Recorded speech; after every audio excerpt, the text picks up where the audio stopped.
211. Power cycle is a normal code to have in the logged history on the analyzer. The 211 code is recorded in the history every time the machine is turned off and turned back on. 211 does not indicate an issue, however this code can be used to help determine active codes in logged history. 1. Turn the machine on and press enter once on the JLG handheld analyzer. If screen reads everything OK or ground mode OK, the machine has no active codes at the moment. If screen reads a code number, example, 0010, running at cutback, out of transport position, this is an example of an active code. 2. By pressing enter a second time you are now in the logged history. Log 1 is the most recent code.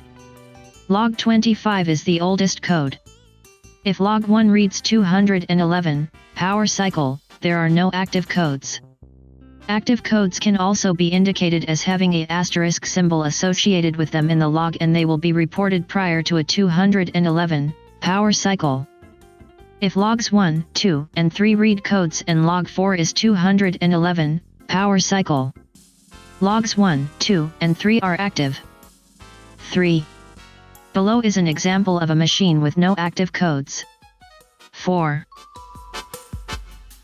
Below is an example of active codes 4310, 441 and 0010. Notice how they appear prior to a 211 power cycle in the log. Thanks for watching.